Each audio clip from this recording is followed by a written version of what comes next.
তোমাদের যাদের সেকেন্ড সেমিস্টারে হিস্ট্রি সাবজেক্টটি আছে, অর্থাৎ কলকাতা বিশ্ববিদ্যালয়ের সেকেন্ড সেমিস্টার সিসিএফ সিলেবাস, যাদের বিএ জেনারেল মাইনর অথবা অনার্সের সাবজেক্টে ইতিহাসটি আছে, তাহলে তোমাদের আজকের ভিডিওটা খুবই কারণ আজকের ভিডিওটাতে আমি তোমাদের এমন কিছু গুরুত্বপূর্ণ প্রশ্ন বলে দেব বিএ জেনারেল মাইনর এবং অনার্সদের জন্য, সবার জন্য আলাদা আলাদাভাবে আমি কিছু ইনফরমেশনও দিয়ে দেবো, যা তোমরা এই প্রথম থেকে যদি ভালোভাবে প্র্যাকটিস করো এবং তোমরা ভালোভাবে পড়ো, তাহলে কিন্তু 95 থেকে একটা 100% কমন একটা সাজেশান হবে এবং একটা ভালো মার্কস পেয়ে কিন্তু তোমরা এক্সামটা দিতে পারবে। তোমরা যখন ফার্স্ট সেমিস্টার এক্সাম দিয়েছো, বুঝতে পেরেছো যে কলকাতা বিশ্ববিদ্যালয়ের প্রশ্ন কেমন হয়, বা তোমরা রেজাল্ট দিলেও বুঝতে পারবে কতটা লিখলে কতটা মার্কস দেয় কলকাতা বিশ্ববিদ্যালয়। ঠিক আছে, তো সেকেন্ড সেমিস্টারে সময়টা নষ্ট করো না, প্রথম থেকে ভালোভাবে পড়াশুনো করো।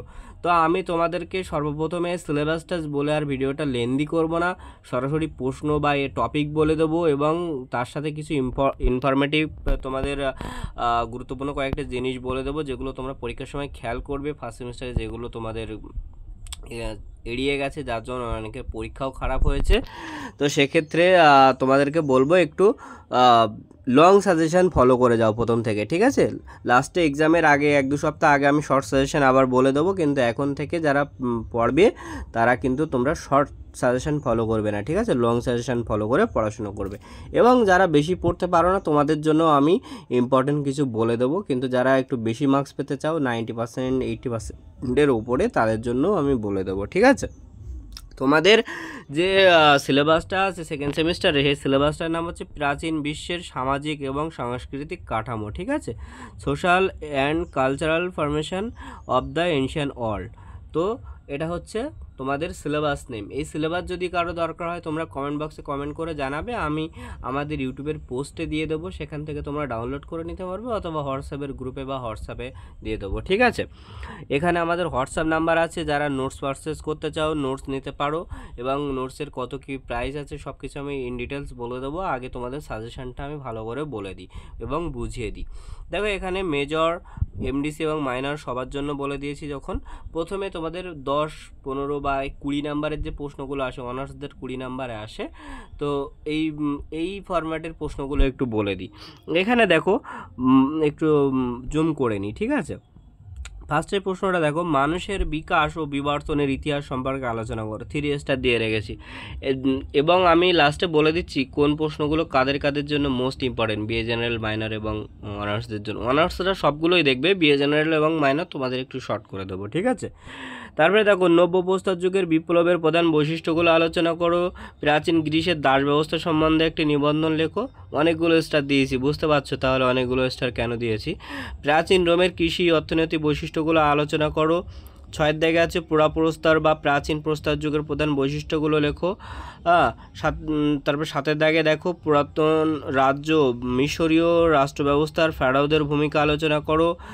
8 দাগে দেখো, রোমে কৃতদাস বিদ্রোহের নেতা স্পার্টাকাসের ভূমিকা আলোচনা করো। এই যে প্রশ্নটা আছে, এটাও কিন্তু অনেকগুলো তোমার স্টার দেওয়া আছে, তার মানে বুঝতে পারছো যে স্পার্টাকাসের কৃতিত্ব কিন্তু মোস্ট ইম্পর্টেন্ট আছে। ঠিক আছে, নেক্সট পেজে দেখো, নেক্সট পেজে কী কী রেখেছি।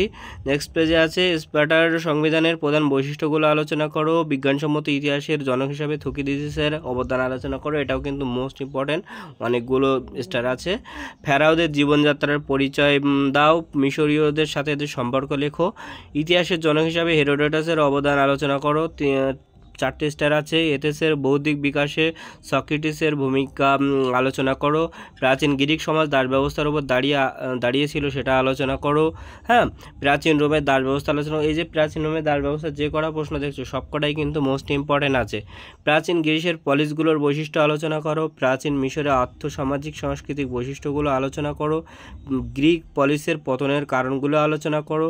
মানব সভ্যতার লৌহ প্রযুক্তির আবিষ্কার সংক্রান্ত বিতর্ক আলোচনা করো। এথেন্সের গণতন্ত্রের বিবর্তনের স্বরূপ কী ছিল। প্রাচীন গ্রিক সমাজের সামাজিক শ্রেণীবিন্যাস আলোচনা করো। প্রত্যেকটা প্রশ্নের মধ্যে কিন্তু 3 স্টার, 4 স্টার, 2 স্টার করে দেওয়া আছে, আমি কিন্তু বুঝিয়ে দিচ্ছি কোনটা কতটা গুরুত্বপূর্ণ। ঠিক আছে, তারপরে সফিস্টদের সম্বন্ধে কী জানো, গ্রিক শিল্পের স্বর্ণযুগ, ঠিক আছে, স্পার্টার সমাজ ব্যবস্থার বিশদ বিবরণ, হ্যাঁ এই ধরনের। তারপরে প্রাচীন গ্রিসে কমেডি নাটকের বিকাশের ধারণাগুলি আলোচনা করো। এখানে মোটামুটি 24টা মতো প্রশ্ন আছে টোটাল, বড় প্রশ্ন। এখানে আরও দুটো আছে, গ্রিক সমাজে নারীর স্থান আর গ্রিক ধর্মের উপর একটি প্রবন্ধ।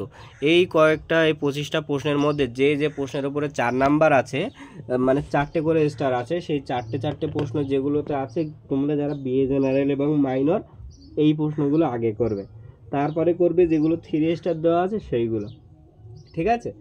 আর যারা অনার্সের স্টুডেন্ট আছো, তোমরা আগে 4 নাম্বারগুলো 3 নাম্বারগুলো তো করছোই, সাথে বাদ বাকি যেগুলো স্টার দিয়েওছি এবং না দিয়েছি সবগুলো করবে। তোমরা জানো, তোমরা অনার্সের যারা স্টুডেন্ট আছো, তোমাদের কিন্তু প্রশ্নগুলো একটু ঘুরিয়ে ফিরিয়ে আসে, সব রকমভাবে কঠিন হয়। তো তোমরা মানে তুলনামূলকভাবে জেনারেলদের থেকে একটু কঠিন হয়, ঠিক আছে। তো সেক্ষেত্রে তোমরা একটু বেশিভাবে পড়বে, যারা একটু ভালো মার্কস পেয়ে আসতে চাও। আর যারা এমনি পাস মার্ক তুলবে বা ভেবেই নিয়েছো প্রথম থেকে যে আমরা 30-40 পেলেই খুশি, তারা 4 স্টার বা 3 স্টারের যে প্রশ্নগুলো আছে সেগুলো পড়লেই হবে, ঠিক আছে। সবার জন্য দিলাম, যাতে অনেকেই বলে দাদা আমরা কাজ করি বা টাইম পাই না, গেম খেলি। অনেক স্টুডেন্ট আছে আমাকে আর কি মেসেজ করে যে দাদা 1টা 2টো বলে দাও না, যেগুলো করে গেলেই হয়ে যাবে। তো তার জন্য বলে দিলাম 4 স্টারের 3 স্টারগুলো দেখে যাও, ঠিক আছে। সংক্ষিপ্ত প্রশ্ন যেটা 5 নাম্বারে, সেটা বলার আগে আমি একটু তোমাদেরকে এই ব্যাপারে একটু বলে দিই। তোমরা যারা অলরেডি আমার কাছে টিউশন অনলাইন অফলাইন ব্যাচে ভর্তি হতে চাইছো, তোমাদের ব্যাপারে একটু বলে দিই। আমাদের কিন্তু ফিস স্ট্রাকচার এবং সব কিছুর উপরে আমরা একটা বলে দিয়েছি, যে প্রত্যেকটা গ্রুপে বা ইউটিউবেও দিয়ে দিয়েছি। তো আর একবার একটু এখানে আলোচনা করে দিই। দেখো, সেকেন্ড সেমিস্টারের এখানে অনার্স, জেনারেল এবং মাইনর, সেক পেপার, আইডিসি সব ব্যাপারে আমি বলে দিয়েছি। হিস্ট্রি, পলিটিক্যাল সায়েন্স এবং বাংলার জন্য আছে এই ফিস স্ট্রাকচারটা। অনার্সদের 250 টাকা, জেনারেলদের 250 টাকা, মাইনরদের 250 টাকা। এটা হচ্ছে পিডিএফ যারা পারচেস করবে সেক পেপারের, হ্যাঁ, এবং আইডিসি পেপারে তোমরা পেয়ে যাবে। এবং মান্থলি যদি কেউ টিউশন পড়তে চাও, তোমাকে মান্থলি 250 টাকা, 250 টাকা না 200 টাকা ফিস পেমেন্ট করতে হবে। জার্নালিজম, জিওগ্রাফি যারা পড়তে চাও, তোমরা 500 টাকা হচ্ছে পিডিএফ যারা নিতে চাইবে, ঠিক আছে। অনার্স জেনারেলদের 400, মাইনরদের 450, ঠিক আছে। সেক 300, আইডিসি 300, এবং অনলাইনে প্রতি মাসে যারা পড়তে চাবে 350 টাকা করে, ঠিক আছে। ইংলিশ ফিস তোমার হচ্ছে দেখো, পিডিএফ কিন্তু 300 টাকা প্রতি মাসের, মানে প্রতি মাসের না, ফুল পিডিএফটা। জেনারেল, অনার্স এবং মাইনর, সেক পেপারে 250 টাকা এবং আইডিসি পেপারে 280 টাকা। এবং এর হচ্ছে এটা আমি দিয়ে রাখিনি, কারণ আমাদের চ্যানেলের ইংলিশটা করায় আমাদের চ্যানেলে ম্যাম। তো ম্যাম আর কি ওটা পড়ানোর টাইম পায় না, ওনার অনলাইনে তেমনভাবে পড়ায় না, অফলাইনে পড়ায়। তো তোমরা যারা অফলাইনে পড়তে চাইবে তারা জানাবে, ঠিক আছে। তারপরে এডুকেশান, ফিলোসফি এবং সোশিওলজির ফিস স্ট্রাকচার এটা আছে, এটা আমি আর মুখে বলছি না, তোমরা দেখে নাও। সিব্যাক পেপারের মধ্যে ইএনভিএস 200 টাকা, ইন্ডিয়ান নলেজ সিস্টেম মানে তোমাদের যেটা আছে, তোমরা সিব্যাকের 2 পেপারটা, যেটার মধ্যে তোমরা ইয়ে থাকবে না, আর তোমাদের যে কনস্টিটিউশন ভ্যালু ছিল ওটা থাকবে না, ওটার বদলে আরও কলেজ থেকে সাবজেক্ট অ্যাড করে দেবে। সেটা হচ্ছে Indian knowledge system, value oriented, skill education, এই টাইপের সাবজেক্ট 4-5টা আছে, ইউনিভার্সিটি থেকে দিয়েছে। এই ধরনের সাবজেক্ট যার যেটা নেবে সেটা। তবে আমি মূলত ইন্ডিয়ান নলেজ সিস্টেম এবং ভ্যালু ওরিয়েন্টেড, স্কিল এডুকেশন পড়াই। তো এই দুটোর পিডিএফ যদি নিতে চাও 200 টাকা করে পড়বে, আর যদি মান্থলি পড়তে চাও 200 টাকা ফিস, ঠিক আছে, প্রতি মাসে। আর এইসি ইংলিশের 150 টাকা পিডিএফ, ঠিক আছে। এরা টিউশন ম্যাম পড়ায়, তো ম্যাম ওই জন্য আর কি অফলাইন ব্যাচ বলে দিলাম, ঠিক আছে। আর যে কোনো রকম এর মধ্যে অনেক সাবজেক্টের আইডিসি পেপার আমি পড়াই, কিন্তু এখানে নেই, সেগুলোর কিন্তু এখানে ইটিসি বলে দিয়েছি। এবং বিভিন্ন সাবজেক্টে যেহেতু পড়াই, তো সেগুলোর রেট আলাদা, ফিসও আলাদা, ঠিক আছে। সাইকোলজি 300 টাকা, ভূগোল 300 টাকা, ওমেন স্টাডি 300 টাকা, অর্থনীতি 280 টাকা, আরও অনেক সাবজেক্ট আছে যেগুলো এখানে ইনক্লুডেড নেই। তোমরা যদি আমার সাথে হোয়াটসঅ্যাপে যোগাযোগ করতে চাও, এই নাম্বারটাতে যোগাযোগ করবে, ঠিক আছে। আর এবার আমি বলে দিই 5 নাম্বার নম্বরের প্রশ্নগুলো কি আছে, 5 নম্বরের প্রশ্নগুলো একটু দেখে নাও। 5 নম্বরের প্রশ্নগুলো হচ্ছে নব্য প্রস্তর যুগের বৈশিষ্ট্য সংস্কৃতি আলোচনা করো। দেখেছো কতগুলো স্টার মেরে রেখেছি। নব্য প্রস্তর যুগের বিপ্লব বলতে কি বোঝো, পুরাতন বা নব্য প্রস্তর যুগে মানুষের জীবনযাত্রার পার্থক্য লেখো। প্রাচীন মিশরের স্থাপত্য সম্পর্কে আলোচনা করো। প্রাচীন মিশরীয় সভ্যতার চিত্রকলা আলোচনা করো। প্রাচীন মিশরীয়দের ধর্মীয় বিশ্বাস আলোচনা করো। মিশরকে নীলনদের দান বলা হয় কেন, অনেকগুলো স্টার মেরে রেখেছি, আসবেই। এসব প্রশ্ন যেগুলো আমি 4 স্টার করে রেখেছি পরীক্ষার খাতায় গিয়ে দেখবে চলে এসছে। ফার্স্ট সেমিস্টারে কিন্তু আমাদের সাজেশন 100% কমন ছিল। যারা নতুন ভিডিও দেখছো তারা হয়তো বুঝতে পারবে না, চ্যানেলে আমাদের স্টুডেন্টদের রিভিউটা একটু চেক করে নেবে। আর যারা আমাদের কাছে ফার্স্ট সেমিস্টার টিউশন পড়েছো বা ফার্স্ট সেমিস্টারে নোটস পারচেস করেছিলে বা আমাদের সাজেশন ফলো করেছিলে ইউটিউব থেকে, তোমরা অবশ্যই জানো যে আমাদের সাজেশন কিন্তু 100% কমন এসছে, ঠিক আছে। তারপর প্রাচীন মিশরীয় ক্লিওপেট্রা ও নেফার্তিদের অবদান লেখো, মোস্ট ইম্পর্টেন্ট। স্পার্টাকার নগর রাষ্ট্রের সংক্ষিপ্ত পরিচয় দাও, মোস্ট ইম্পর্টেন্ট। এথেন্স বা স্পার্টাকারের মধ্যে পার্থক্যর বিরোধের কারণ লেখো, 2 স্টার দিয়ে রেখেছি, তুলনামূলক কম, কিন্তু তোমার এটাও কিন্তু ইম্পর্টেন্ট আছে। তারপরে স্পার্টার সংবিধানের বৈশিষ্ট্য আলোচনা করো, এটাও কিন্তু মোস্ট ইম্পর্টেন্ট আছে, ঠিক আছে। ওই জন্য কিন্তু অনেকগুলো স্টার মেরে রেখেছি। 12 নম্বরের 12 দাগের প্রশ্নটা দেখো, গ্রিক ঐতিহাসিক হিরোডোটাসের অবদান আলোচনা করো। মধ্যপ্রস্তর যুগের বৈশিষ্ট্য আলোচনা করো।